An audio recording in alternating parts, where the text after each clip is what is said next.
Hi everyone.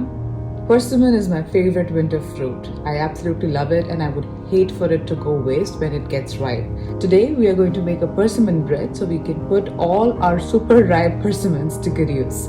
And trust me, this just feels the same texture of that of a banana bread and is super moist. Once you make this, you're going to keep doing this again and again. To make this, you need 1.5 cup of all-purpose flour mixed with 1/2 cup of whole wheat flour. You could also use 2 cups of all-purpose flour completely and skip the whole wheat flour.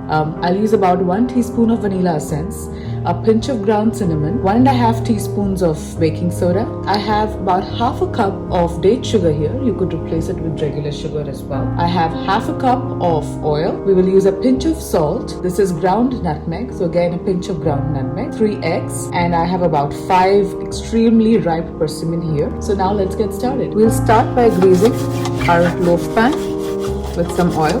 Grease it well on all sides. And I've also started my oven to get a preheat at 350 degree Fahrenheit or 180 degrees Celsius. Our loaf pan is ready. Let's keep this aside. As the next step, let's start by combining all the dry ingredients in a bowl. So that there goes my flour, a pinch of salt, 1.5 teaspoons of baking soda, a sprinkle of cinnamon, a sprinkle of ground nutmeg, and just combine all of this together. And we shall keep this aside. Next, let's get to the wet ingredients. Crack the eggs into a bowl. Add 1.5 teaspoons of vanilla essence and give it a good whisk. Next, add in the oil and add in the sugar. And let's combine this till this is one uniform mixture and all fluffy. Now, this is the pulp of the persimmon. So what I did is peeled the persimmon that we had and then quickly put them into a blender and gave it a very quick blend so that it's not super thin or super fine, but at the same time, as you can see, you can see it like a pulp. And then just add all of this into the egg mixture.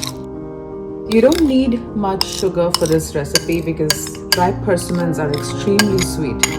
And if you're not too much of a sugar person, you can completely skip the sugar in this recipe. Now, once this is added, let's give this a good mix or a whisk. This is done. Time to now add in all the dry mixture that we had. So just add all of it at once.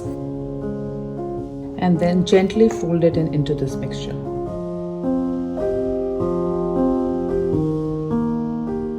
If you don't have dry fruit allergies, you could also add chopped walnuts or almonds at this stage, depending on your dry fruit of choice. They taste great in this recipe. So the batter is all combined, and now let's transfer it into the loaf pan. That's my oiled loaf pan, and let's start pouring the batter into this. You want to fill it like, say, up to half its height, not more, because you want to give room for this to rise. There you go. And now I'm going to place this in the oven and bake it at 350 degree Fahrenheit or 180 degrees Celsius for about 45 minutes. And there, your persimmon bread is already beautifully baked. You can see the texture looks great. And I'm telling you, it's super moist, and you keep it for a day in an airtight container, it gets even better. Hope you enjoy it. Please hit like and subscribe.